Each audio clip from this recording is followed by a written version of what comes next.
Hello everybody, it is Lord Luck back for the last day of Aether Raids of this Light and Dark season, and taking a look at the defense really quick. We've got three matches that have come in since the last video, 2 failures and a success. I made some changes based on these 2 failures, which we'll take a look at later. Luckily, this first one, which there were no foes defeated, was in the lift loss control period, so it didn't count. And then this morning we got this failure, only minus 19 though, so not too bad, and then a success after that. So if we get max score on today's offense match, we will be able to make tier 39, which is pretty cool. I'm still deliberating on whether I want to gamble on a random match or take one of the rematches, because I have 3 ladders, so I've got some flexibility here. So let's actually go ahead and take a look through. This is a flashing blade note. And then these are the other 2 options. So they both have Triandra. This one's got Fly Formation 2. And then base kit with Moonbow as a special. What are the speed? Bane. And this one's running Wings of Mercy, Blaze Dance.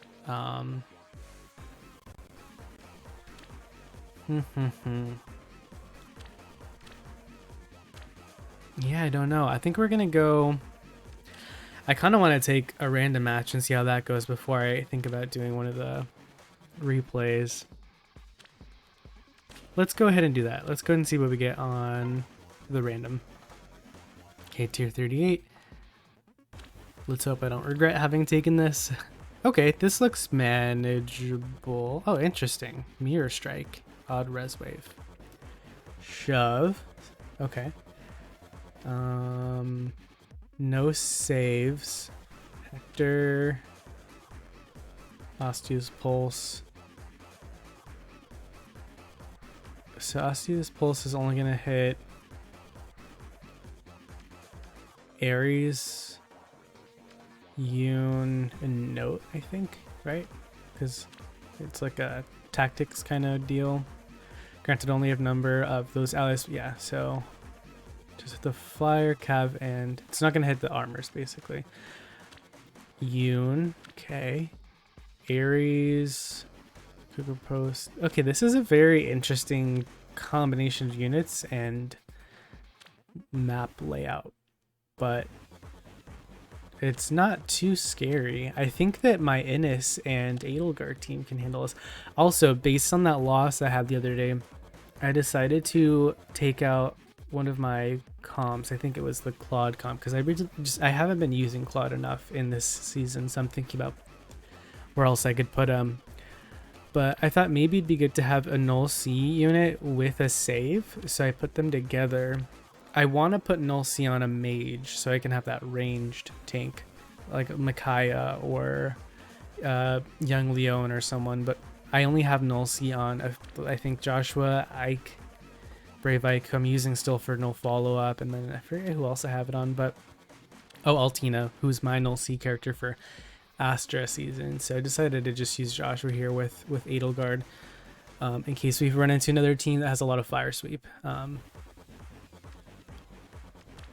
But yeah, I think on this one, I think Young Innis and Edelgard can tank it. And it's the last match, so we don't need putts. So I almost think we can go up the left side and start by taking Edelgard out, actually. Or by baiting her first, rather. I'm not going to take her out on player phase, rather than having to go through all these traps here. Yeah, because if we break this, then these units will kind of just come in on their own, and we'll get them away from the healing tower. Alternatively, I could go up this side, but I kind of like going up the left side so I can kind of space them out. And let's just hope I don't run out of turns. I think I should be fine though. So I'll break this. Yeah, it'll take 2 turns to break all 3 of these structures. And we just get everyone over. Yeah, I don't think these units are really going to be doing a whole lot. Do they have any assists? No, it's just some movement assists, but they have no dancer. This is a very I'm kind of surprised that this was my last match. But it's cool that they got to tier 38 using this comp. So maybe maybe I need to take it more seriously than I am. But let's see. My arrow will pierce the heart. Break that one, and this can break the one Are above. you certain? Tread carefully. I think we just sort of migrate over. It will be done. Right, boss? Oh, we will be able to get the pots anyway because they're kind of just there in our path.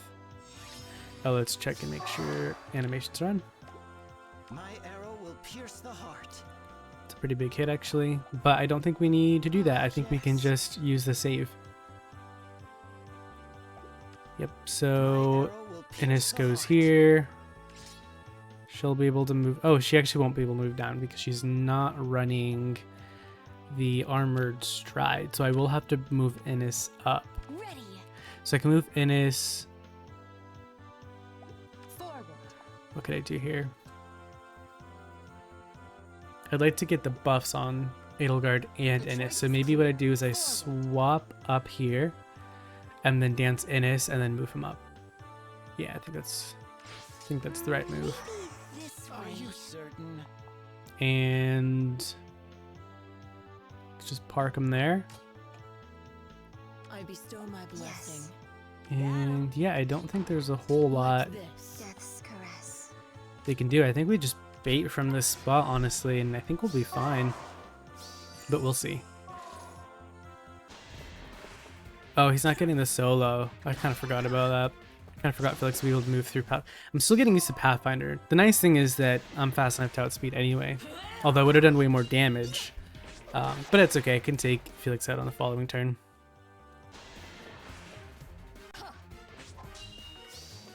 No mercy. It's funny how lopsided this match is. Because of the save and the sturdy stance. It's just so good. And I think here we can Tread bring carefully. Edelgard down. What is special is she running? She's running Glimmer. My arrow will pierce the heart. Are you certain? What to do? Ah, yes.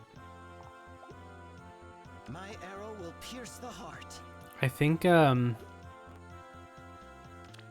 Are Well, you I'll be able to certain? one-shot after some buffs, right? So I think if I just do that, then I one-shot. Yeah, Ah, yes. perfect. And we just continue to tank.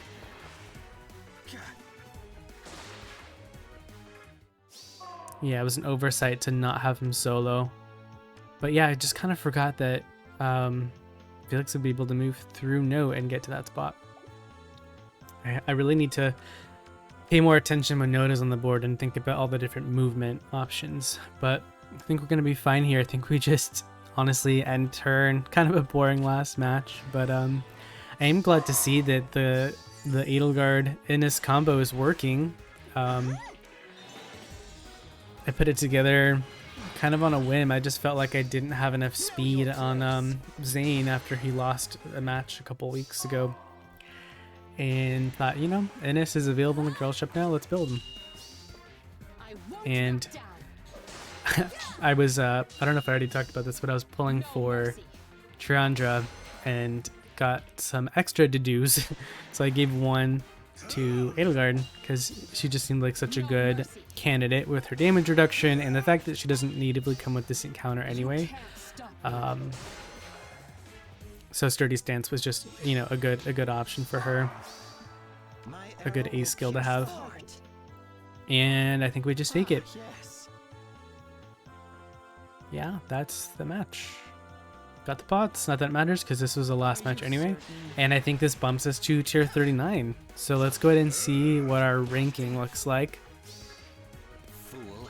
I think this is the best I've done in a while because the defense held up. We only got that minus 19 lift for the entire week. So again, I'm hoping that this didn't bump you down. Hopefully you've already got the win for the day and you're safe in tier 38 and are able to stay in Vault of Heaven.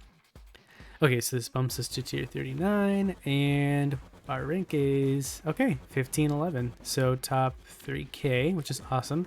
It's been a couple weeks since I've been in tier 39. I've been able to stay in Vault of Heaven, but I think the last 2 or 3 weeks I've been getting tier 38. So this is cool. I'm excited to be getting those max rewards. We've only got like what, an hour and 45 minutes left of this season, so I think my rank should hold and we should be able to get max rewards. So cool. Let's go ahead and take a look at the defense results. This failure is actually pretty hype. Like when I get like totally shut down by a cool team like this, I can't even be mad. I mean, not that I get mad at either way, you know, it's a game. But this series with the Gale Force and using Fina, it's just such a cool team. So luckily it was in the last control period anyway, so I didn't have to worry about it affecting my score. But even if it had, it wouldn't have been bad because this is just honestly such a cool play. So you can see here they're just kind of setting up, getting ready to go in. Also using the Winter Bernadetta on offense is just really cool with the different options that it opens up with Ardent Sacrifice to get into. I think they're using it to get into the Brazen range, which is just super cool. Very inventive.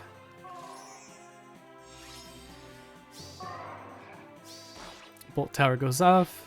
They use Pathfinder to, or not Pathfinder, they reposition Sirius up, and he's able to take out Catria, gets off. Or no Gale Force yet, actually. Bernadetta goes in and takes out Note. And then I think the Fina, Wings of Mercies. Oh, no, Peony comes up. And then Dance of Sirius. Now he gets off his Wings of what am I saying? Gets off his Gale Force. And this is cool. Fina is actually able to one-round Leaf with the effective damage. She gets off her own Gale Force. Dances Bernie. Bernie gets smited up. It's just so many interactions. It's really cool. And they're doing this so that they can box in the Triandra, and then they're able to take out the Olivia with Sirius, and now they've cleared out my entire map, except for Triandra, who's stuck in the corner. So this actually got me to reconsider my map, because I know I had talked about my map being maybe hard to Gale Force, but this really just proved that with a competent team and a competent player, it's not impossible.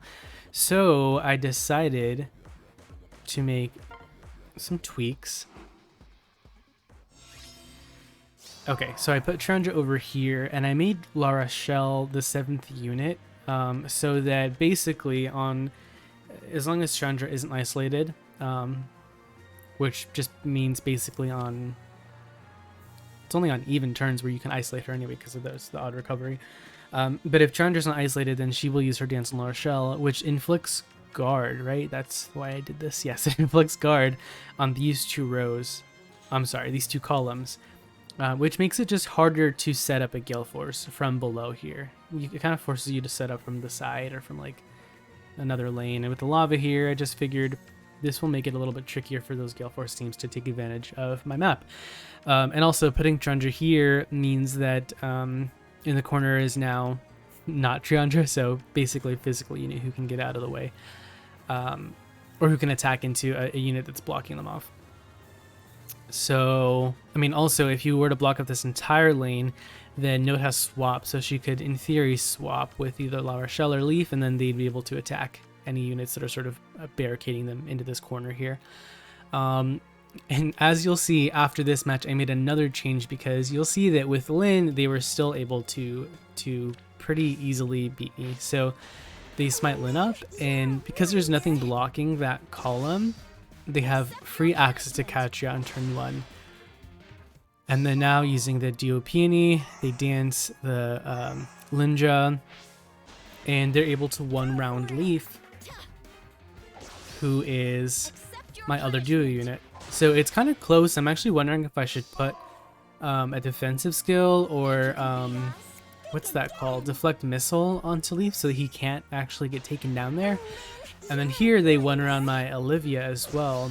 They're getting attack plus 25 because this Peony, you know, is giving joint drive and the +6 from the open. So just so much attack. It's actually kind of, you know, impressive that my Olivia didn't take more damage. I mean, she does have a lot of defense, but from here they're able to use a duo skill now because both my duos are off the board, and they are able to get out of the way.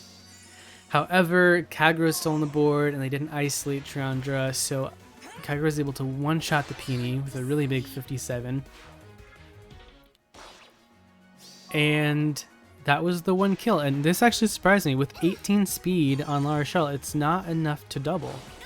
Yeah. I guess she was just that fast.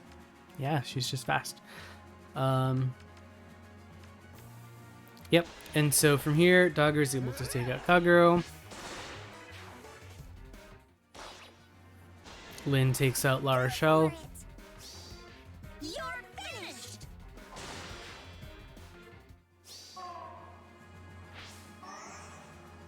And they choose to bait Triandra with their not. I also didn't show off this team, I just realized.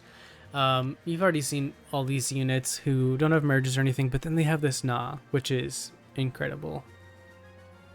This speedy, swift stand, snowfall, pulse smoke, speed rest solo Na, which is, you don't see this unit a whole lot. So the fact that they're able to do 77 damage against Triandra and take 0 is really, really cool. I just love seeing units that are clearly people's favorites, so much investment into characters that people like it's just fun to see. One of the joys of Fae. And then from here, they're able to sort of just kind of move at their own leisure and take out the pots.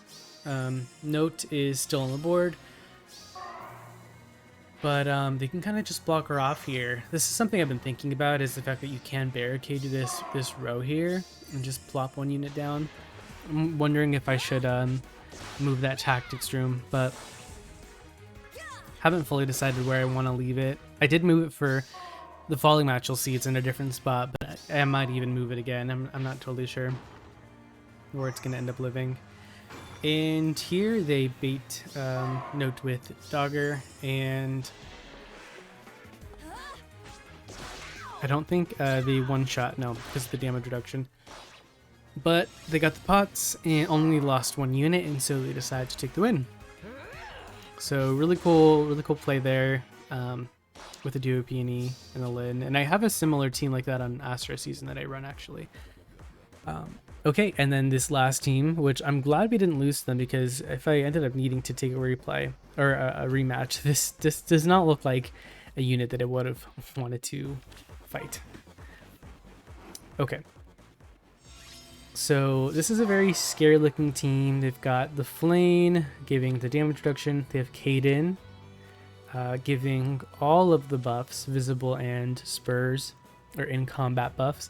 +7 Brave Hector. Summoner supported, running the save and special fighter, distant defense. Just a really good set. Ether is interesting as a special. And then this Milla with 70 defense, 70 physical defense, given the buffs, which is just crazy. Peony running Torrent Dance, which is interesting, and then Dogger. And yeah, it looks like they're just gonna try and tank it, but we'll see how that goes. So they repo up with Kaden. Kaden safe from my range sets because Hector is running the far save. He does get flashed there by the La Rochelle. So Triandra comes down and does a pretty big hit. There is damage reduction on board though, so it's only 14 times 2, but still 20 damage is solid. The only thing is now he has Ether charged. La Rochelle comes in and wants to, get in on the action and does a whole 4 damage, which is something, it's something. And then Kagero comes down and 0 times 4. But she does at least get the smoke effect, and then Leaf draws her back. And here, Hector is able to use Ether. It's not that he needed it, but one-shots La Rochelle and heals back. And this is where things went wrong. So they move the Milla up. I guess just assuming that her physical defense would be big enough that she could tank any of my physical threats, so Note and Katria. And here's the crazy thing, right? Mila has 63 defense. My Catry has 54 attack, right? Visible. But Catry comes down, and just with so many buffs and triangle attack, and the slaying effect is able to get off 2 moonbows. Luckily has just enough HP to survive this with 3. I do. And takes the Mila out, which kind of opens that lane up. And then Chandra comes down and one-shots the Peony because Peony's out of range of Hector's save skill. And then with the orders buff, Kagero comes down and is able to one-round the Dogger, again using triangle attack. And she's not fast enough to naturally double, clearly, but the triangle attack is just so strong. So at this point, I think they could have won it with Hector if they really wanted to keep playing. But actually, could they have? Because Catria... No, they could take Catria out because she has 1 health at this point. They could have used Flame, I think, to take her out. But yeah, despite Hector being fully healthy at this point and taking Note out, they've just lost 3 units. Half their team's gone. Bolt Tower goes off. All my units are at nearly 1 health except for Olivia. So they could have won this if they wanted to. They could have easily won it, I think. But yeah, it's just too many units lost. So good attempts. And I learned a lot. Oh, also one thing I forgot to point out, or was that in the video or did that happen after where I moved the tactics room? Yeah, I moved it down. I basically still want some openness here so my cav units can go through and sneak kills on this side if people don't block this off. But I decided to put the tactics room here just so that Linja can't get like smited up on turn 1 like what happened last time. I guess you could break this and maybe they could do it on turn 2. I still need to think through this whole tactics room placement or whether this is the right structure to run at all. But that'll be something we'll take a look at in 2 weeks when it is light and dark season again. So that is the end of the season. I hope that you all had a good season as well. Hopefully if you're in Vault of Heaven, you got to stay. If you're not in Vault of Heaven, I hope that you were able to climb up into it or are working your way up at least. And yeah, that wraps us up for the week. So thanks for tuning in and I'll catch you in the next one. Stay lucky.